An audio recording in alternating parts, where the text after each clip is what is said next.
Hola, siguiendo con la unidad de fisiopatología del sistema gastrointestinal, vamos a hablar brevemente de la patología esofágica.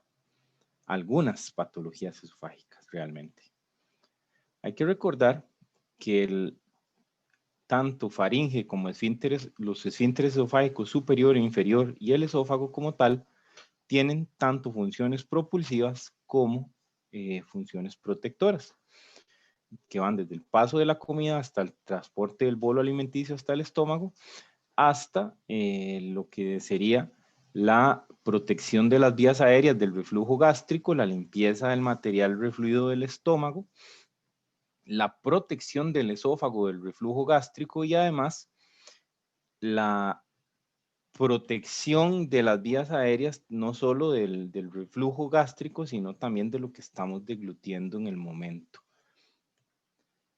Esto se puede medir mediante un estudio que se llama una manometría, que es una sonda en la que se puede objetivar la presión en diferentes momentos en todo el trayecto anatómico que va desde el esfínter esofágico superior hasta el esfínter esofágico inferior, donde vemos la onda deglutoria y cómo va avanzando el aumento en la presión a medida que va avanzando la peristalsis, con una pequeña disminución de la presión del esfínter esofágico inferior al inicio de la deglución, que es la que permite el paso final del bolo a la cámara gástrica y un aumento posterior para propiciar el cierre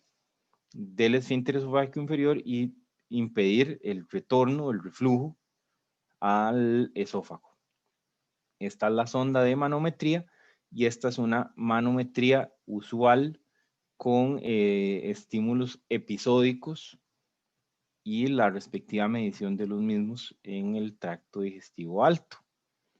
Otro de los estudios que se puede realizar desde la imagenología para el estudio de la patología esofágica y que es sumamente importante es el estudio de trago de ovario o esofagograma, en el que de manera funcional, como se ve, aprecia en la imagen, o de manera estática con una serie de radiografías, se puede, utilizando medio de contraste, una solución, una papilla de bario, que le llaman,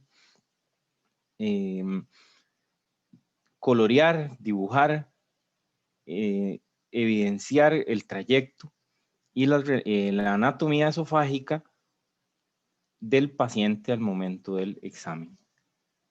Recordando la posición anatómica del esófago y que puede tener algunos estenosamientos que se consideran de tipo anatómico, el contacto del esófago con el arco aórtico, el contacto del esófago con el bronquio principal izquierdo, la zona de contacto del atrio izquierdo con el esófago y el estenosamiento anatómico del orificio a través del diafragma por el que pasa el esófago a la cavidad abdominal.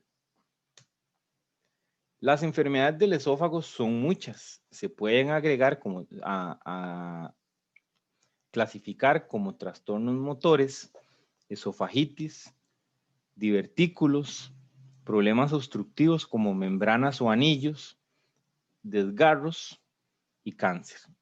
Algunas las vamos a profundizar, algunas únicamente las vamos a mencionar.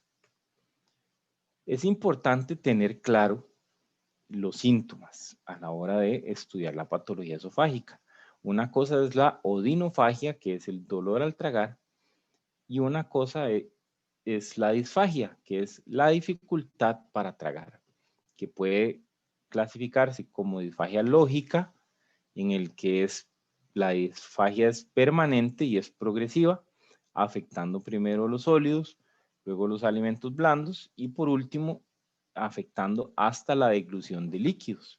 Mientras que la disfagia ilógica es intermitente y discontinua. No hay una progresión secuencial. La persona puede tener disfagia para líquidos y no así para sólidos o no en todo momento del día o a todas horas la disfagia está manifiesta, mientras que la disfagia lógica sigue una secuencia temporal y además pues, de mecánica de fluidos.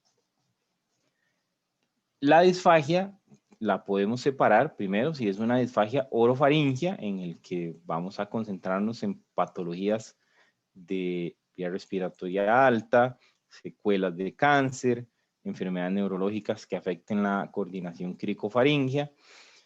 Si objetivamos que se trata efectivamente de una disfagia esofágica, podemos clasificarla en si es solamente para sólidos o si es para sólidos y líquidos.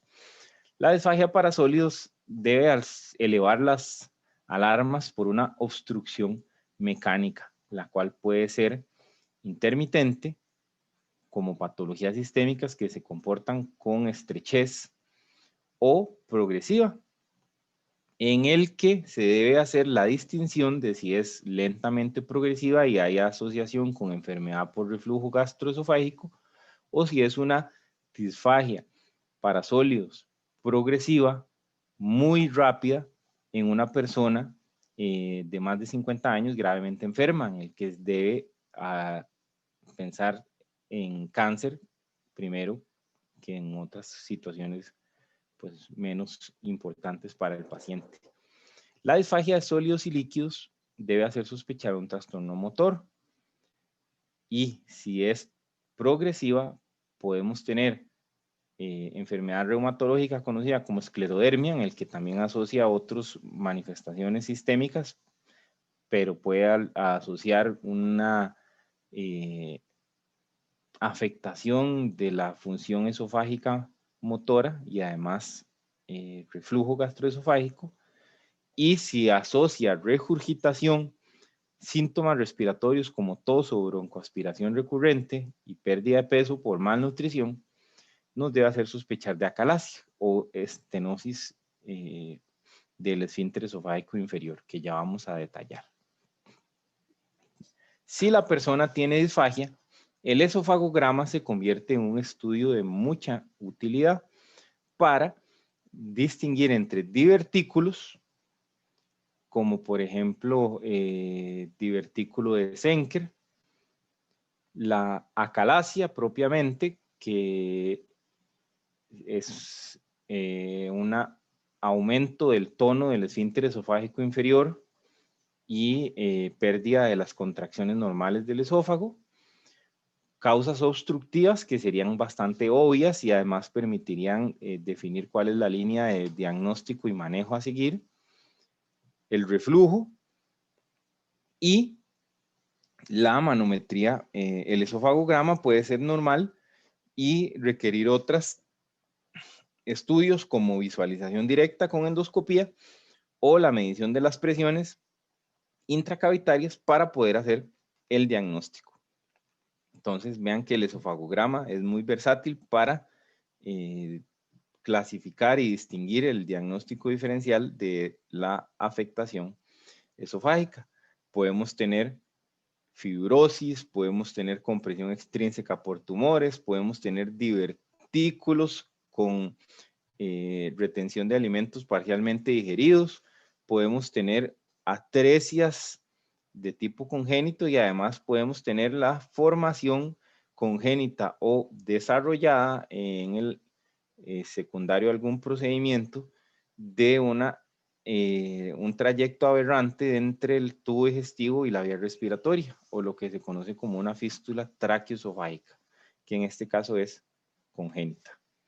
Aquí vemos el divertículo de Zenker, que básicamente es una herniación del esófago a través del músculo quiricofaringio por relajación de sus fibras, y aquí se ve el esofagograma, el medio de contraste separado de la línea esofágica en un tipo de saco con un nivel hidroaéreo, debe hacer sospechar de divertículo de Zenker.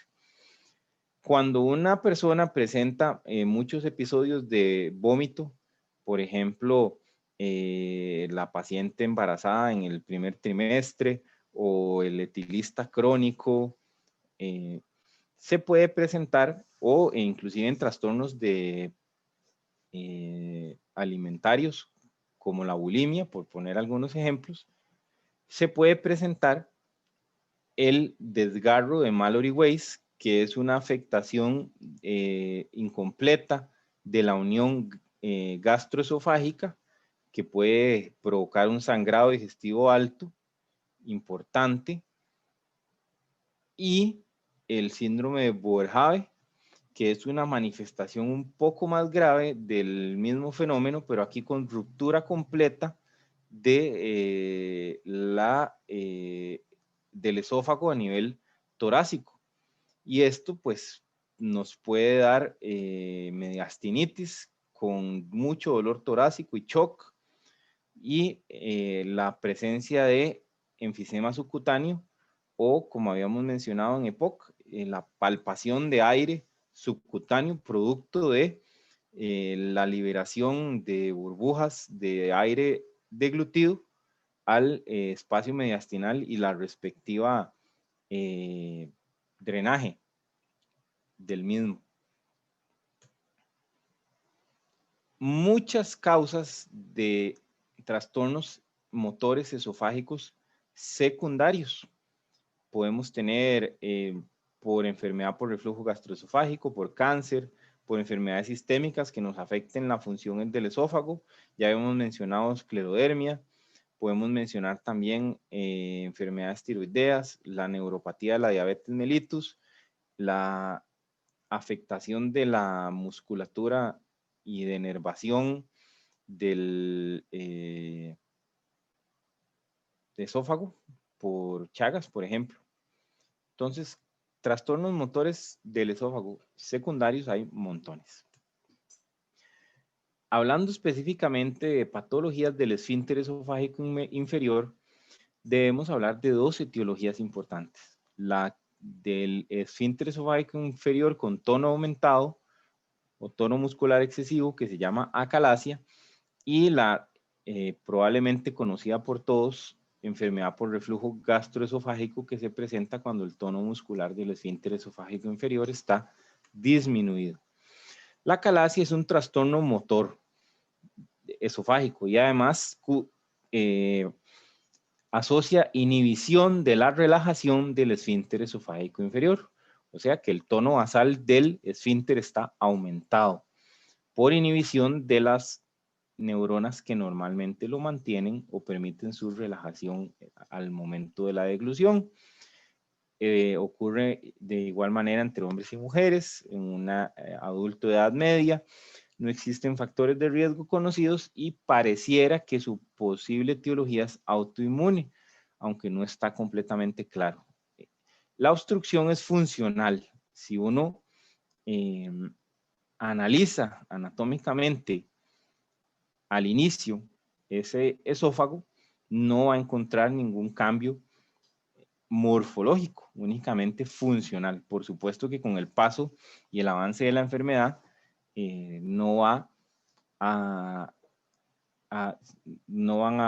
esófago no va a estar exento de cambiar su anatomía.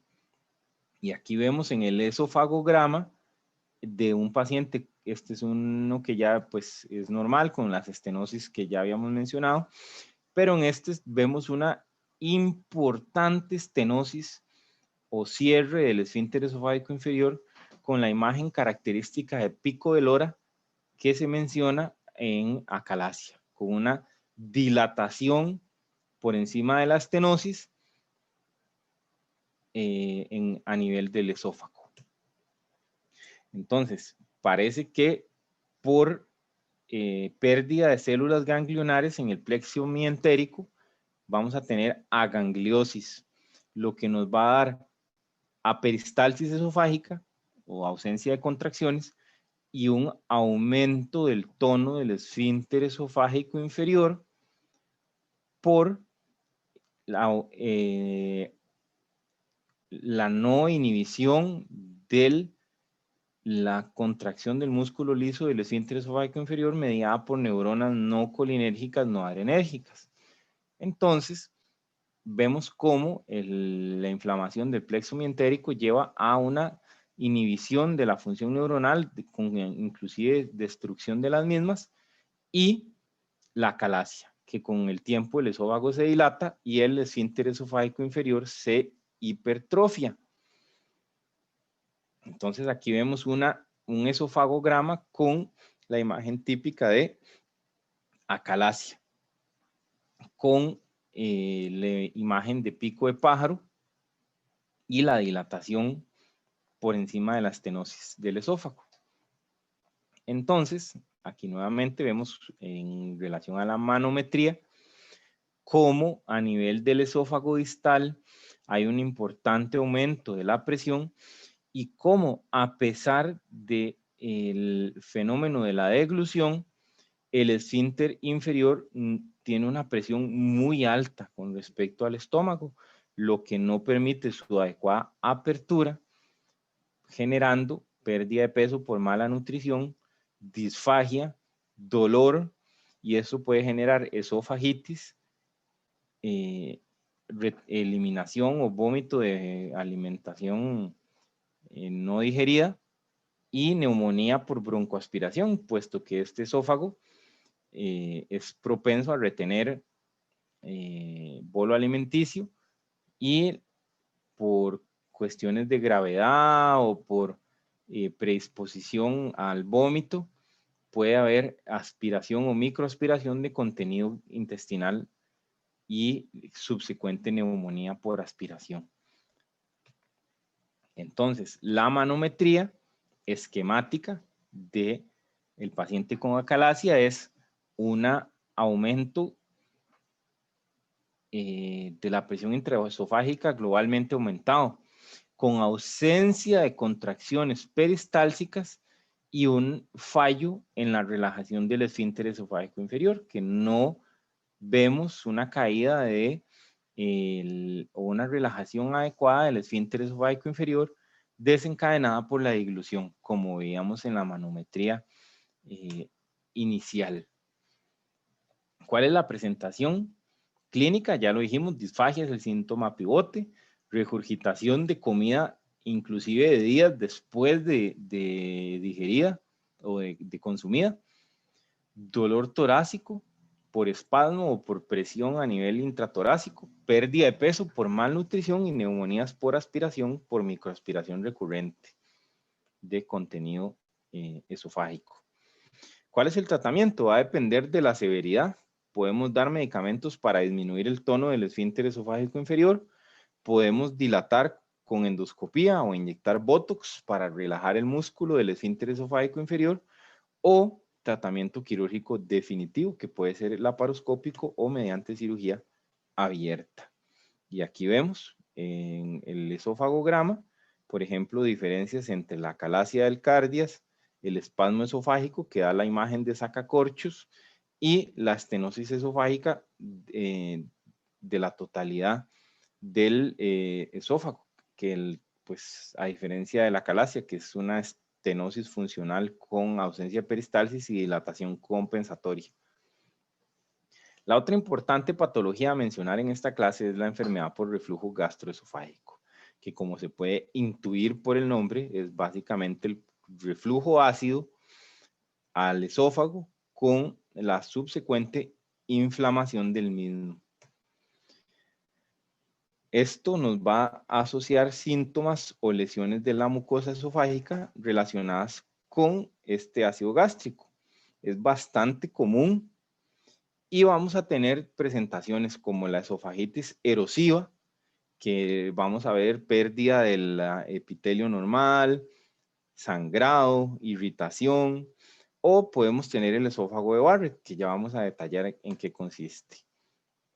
¿Qué cosas predisponen a enfermedad por reflujo gastroesofágico? Algunas situaciones como la presión intraabdominal, la distensión gástrica, algunas sustancias, condimentos, alimentos, drogas, pueden disminuir el tono del esfínter esofágico inferior y predisponer a reflujo. Algunas situaciones transitorias, como la relajación episódica del esfínter esofágico inferior, y la hernia hiatal, que es un defecto anatómico en el que el estómago se introduce parcialmente en la cavidad torácica. Todos estos factores pueden contribuir a la aparición y severidad de la enfermedad por reflujo gastroesofágico. Debemos tener claro que hay hormonas, neurotransmisores, alimentos y otros mediadores que pueden afectar el tono del esfínter esofágico inferior. Entonces, no todas las personas tienen la misma, el mismo estímulo o la misma predisposición a algunos alimentos o sustancias que otras para desarrollar enfermedad por reflujo. No todo el mundo tiene reflujo por tomar licor, no todo el mundo tiene reflujo por tomar café, no todo el mundo tiene reflujo por comer algún alimento en particular. Y también hay que tener claro que, sobre todo cuando prescribimos medicamentos, de qué manera podrían contribuir a la cronicidad del reflujo gastroesofágico en nuestro paciente.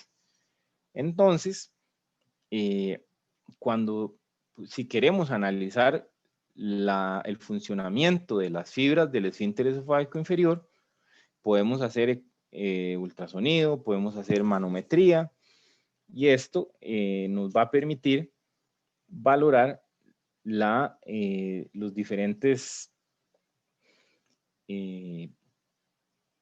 componentes de la función normal del esfínter esofágico inferior: la presencia o ausencia de hernia hiatal, la presión intratorácica y intraabdominal, la longitud del esfínter esofágico inferior, el ángulo que hace con respecto al estómago, en fin. Todos estos factores determinan cuánto reflujo vamos a tener. Podemos tener burbujeo por bebidas digamos, carbonatadas, disminución de la presión del esfínter, peristalsis anormal con disminución del aclaramiento de volumen a nivel de ácido por disminución del vaciamiento gástrico. La saliva es base y puede caer tanto su producción como su capacidad de neutralizar ácido gástrico, por ejemplo, en las personas que fuman. La hernia hiatal es un defecto anatómico que predispone en sí misma a enfermedad por reflujo gastroesofágico, y el alcohol, como patología que puede dañar crónicamente un epitelio, definitivamente puede el consumo de alcohol llevarnos a esofagitis por reflujo, metaplasia epitelial, y a partir de ese trastorno celular epitelial surgir el cáncer o carcinoma o adenocarcinoma de esófago. Entonces, todos estos factores: retraso en el vaciamiento gástrico, aumento en la relajación del esfínter esofágico inferior, aumento en la secreción de ácido gástrico, pérdida en la peristalsis y disminución del tono, van a llevar a una lesión inicial que puede propiciar cicatrización y mayor incompetencia del esfínter esofágico inferior, lo cual va a generar un problema recurrente. Y si la lesión por ácido se transforma en un problema recurrente, podemos tener estenosis, dolor, obstrucción, perforación, sangrado, o el otro extremo, el recambio progresivo del epitelio esofágico por uno intestinal, con la aparición del esófago de Barrett, que constituye una lesión premaligna, o sea, una lesión que predispone al cáncer. Vamos a ver aquí entonces en la hernia hiatal que hay varios tipos y varias clasificaciones, pero el 95% de las veces es una hernia de tipo deslizante, en el que la unión gastroesofágica se avanza por el hiato diafragmático y nos genera el problema de hernia. Mientras que en los otros tipos es no hay desplazamiento de la unión gastroesofágica, lo que tenemos es una herniación del estómago o inclusive de otros órganos junto con el estómago, y ya pues ahí estaríamos hablando más de hernia diafragmática y no tanto de hernia hiatal. Pero aquí lo tenemos, la hernia tipo 1, que es por deslizamiento, y las otras agrupadas aquí en la hernia paraesofágica, no por deslizamiento. Los síntomas: sensación de ardor, de acidez, de fuego, de reflujo ácido, con dolor de pecho intermitente. Algunas manifestaciones extraesofágicas del reflujo ácido constante. Algunas personas creen que son asmáticas y lo que tienen es reflujo gastroesofágico y a la hora de dormir se les exacerba por microaspiración de ácido gástrico. Algunos trastornos de la vía respiratoria superior, alteración de las cuerdas vocales con disfonía y la predisposición a aparición de caries. Todo esto son manifestaciones extraesofágicas del reflujo gastroesofágico. Y vamos a tener múltiples manifestaciones de enfermedad de reflujo gastroesofágico. Desde la acidez a nivel de epigastrio, tal vez el síntoma más sencillo, hasta alteraciones del sistema respiratorio en las cuales uno se debe de ver obligado a descartar patología del esfínter esofágico inferior. Puede tener dolor, náuseas, vómitos y algunos señales como la hematemesis o vómitos con sangre o el vómito recurrente deben hacer sospechar que algo no anda bien. ¿Qué complicaciones tiene la enfermedad por reflujo? Esofagitis erosiva, sangrado digestivo como manifestación más severa de la destrucción del epitelio superficial, la aparición de úlceras esofágicas, la estenosis por cicatrización anómala y disminución de la luz esofágica, y el esófago de Barrett, que es, como se ve aquí, un cambio a nivel histológico del epitelio superficial del esófago. Aquí vemos esofagitis erosiva, una estenosis esofágica por enfermedad de reflujo gastroesofágico crónica y lo que nadie quiere encontrar, el adenocarcinoma esofágico surgiendo de un esófago que tiene metaplasia escamosa o de Barrett.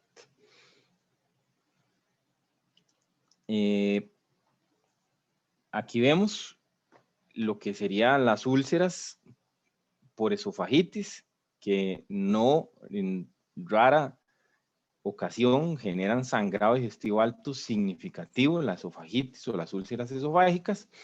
Y aquí vemos cómo la injuria crónica del epitelio escamoso se va transformando poco a poco en un epitelio columnar displásico de Barrett, que es la lesión premaligna para que aparezca el adenocarcinoma esofágico.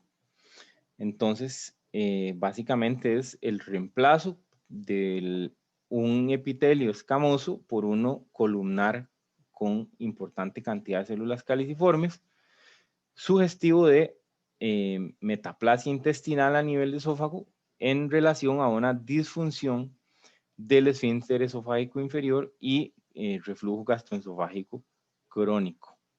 Entonces aquí vemos a nivel de la unión gastroesofágica cómo aparecen a simple vista dos epitelios diferentes.